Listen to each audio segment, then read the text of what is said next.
massive Russiagate announcement, "This is urgent."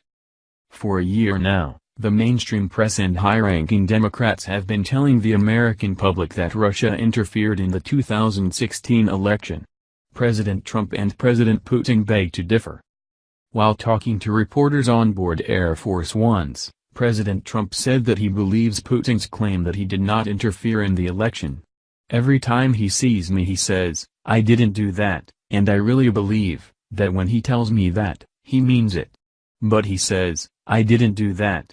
I think he is very insulted by it, if you want to know the truth. Don't forget. All he said was he never did that, he didn't do that. I think he is very insulted by it, which is not a good thing for our country," President Trump told the media. American academics have rushed to denounce President Trump for taking President Putin at his word. "I am disturbed that our president believes a KGB agent and continues to refuse to believe the CIA. I can never remember a time in our history when this was so. I hope Trump's national security team will be more forceful in convincing the president of the basic facts of Russia's violation of our sovereignty last year," said Michael McFaul, a professor of political science at Stanford University. The comments are despite the fact that no evidence has been produced to show that Russians interfered with America's sovereignty at all in 2016.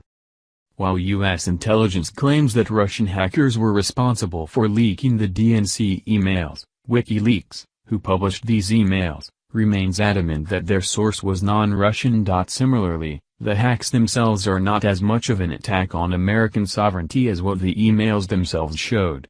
In fact, one former DNC operative has come forward to say that the leaked emails showed that the DNC was completely controlled by the Clinton campaign.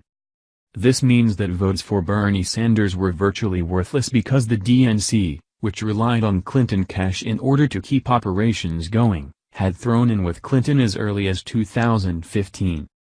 The other piece of evidence showing Russian interference in 2016 is the fact that Russian hackers purchased thousands of Facebook ads.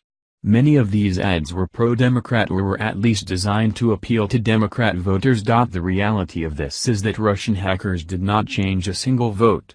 Therefore their interference amounts to the type of propaganda that the U.S. routinely uses in foreign elections around the world.